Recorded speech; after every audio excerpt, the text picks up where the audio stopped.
कांड के बाद केंद्रीय मंत्री जीतन राम मांझी ने एक बार फिर से शराबबंदी पर सवाल उठाए हैं। तो जन स्वराज के संयोजक प्रशांत किशोर ने आरोप लगाया कि शराब के अवैध कारोबार से हो रही कमाई में पुलिस और प्रशासन के बड़े अधिकारी शामिल हैं। अब बड़ा सवाल है कि बिहार में बार बार शराबबंदी पर सवाल क्यों उठ रहे हैं।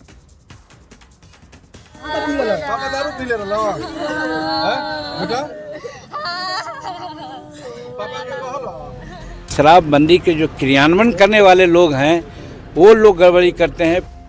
शराबबंदी पर यह बयान है केंद्रीय मंत्री और बिहार के पूर्व सीएम रहे जीतन राम मांझी का।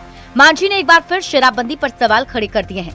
छपरा में जहरीली शराब कांड पर मांझी ने कहा वो शराबबंदी के पक्ष में है, लेकिन अधिकारी गड़बड़ी करने में लगे हैं। शराबबंदी कानून को ठीक से लागू नहीं किया जा रहा है, अधिकारी ही सरकार को बदनाम कर रहे हैं। शराबबंदी किया गया बहुत अच्छा, लेकिन शराबबंदी के जो क्रियान्वयन करने वाले लोग हैं वो लोग गड़बड़ी करते हैं। पैसा लेकर के 6 लाख आज केसेस हुए हैं, उसमें 4 लाख वैसे ही केस हैं जो गरीब लोगों को पकड़ा गया है। तो कहने का मतलब इम्प्लीमेंटेशन अथॉरिटी हैं वो गड़बड़ करके सरकार को बदनाम करा रहे हैं। बिहार में शराबबंदी पर सवाल करने का सिलसिला जारी है। जन स्वराज के संयोजक प्रशांत किशोर ने भी बिहार में जहरीली शराब से हो रही मौत पर बिहार सरकार पर हमला बोला है। पीके ने कहा माफिया और प्रशासन का गठजोड़ फल फूल रहा है और गरीब जनता जान गंवा रही है। पीके ने आरोप लगाया कि शराब के अवैध कारोबार से हो रही कमाई में पुलिस और प्रशासन के बड़े अधिकारी शामिल हैं।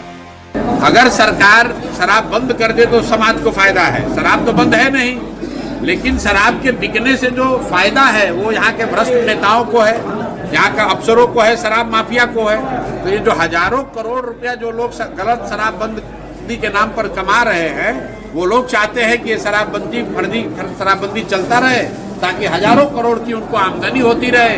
गरीब आदमी या नया लड़का जो गांव में है वो शराब पीकर मर रहा है या सूखा नशा कर रहा है, उससे उनको कोई लेना देना नहीं। छपरा के मशरक में जहरीली शराब कांड के बाद फिर शराबबंदी कानून सवालों के घेरे में है। बिहार में जहरीली शराब लगातार लोगों की जान ले रही है। शराबबंदी पर विपक्ष के साथ अपने भी सवाल खड़े कर रहे हैं। बड़ा सवाल है कि बिहार में शराबबंदी के बावजूद कैसे जहरीली शराब बिक रही है। जहरीली शराब से हो रही मौत के लिए जिम्मेदार कौन है? शराबबंदी पर बार बार सवाल क्यों खड़े हो रहे हैं? न्यूज़ 18 के लिए नवादा से अनिल विशाल के साथ जहानाबाद से राजीव रंजन बीमल की रिपोर्ट। तो बिहार में हुए जहरीली शराब कांड के बाद एक बार फिर से शराबबंदी पर सवाल उठने लगे हैं। अब आप खबर तो समझिए, बिहार में शराबबंदी पर सवाल आखिर क्यों? इस सवाल को समझने के लिए आपको समझना पड़ेगा कि बीते दिनों क्या घटना घटी है। देखिए, छपरा में संदिग्ध स्थिति में कई मौत हो गई। घर वालों ने मौत की वजह शराब को बताया है। जीतन राम मांझी ने शराबबंदी को सही कदम बताते हुए अधिकारियों की भूमिका पर सवाल उठाया। प्रशांत किशोर ने भी कहा कि शराब की अवैध कमाई में जो बड़े बड़े पुलिस अधिकारी हैं वो हिस्सेदार हैं। अब क्यों बार बार शराबबंदी पर सवाल उठ रहा है उसको समझते हैं। दरअसल 2016 में बिहार में शराबबंदी लागू की गई। शराबबंदी को लेकर हर कोशिश की गई।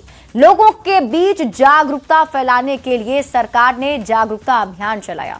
चौकीदार से लेकर थाना अध्यक्ष तक की जिम्मेदारी तय की गई। जिस पंचायत में शराब मिलेगी वहां का चौकीदार इसके लिए जिम्मेदार होगा, यह तय किया गया। जिस थाने में शराब मिलेगी वहां का थाना अध्यक्ष जिम्मेदार होगा, यह भी सरकार ने तय किया। लेकिन आरोप है कि जहरीली शराब पीने से मौतें हुई हैं। तो ऐसे में सवाल ये कि अगर गांव में शराब बन रही थी तो ये जो चौकीदार हैं उनको खबर क्यों नहीं मिली? और अगर चौकीदार को इसकी जानकारी थी तो चौकीदार ने इसकी सूचना पहले क्यों नहीं दी?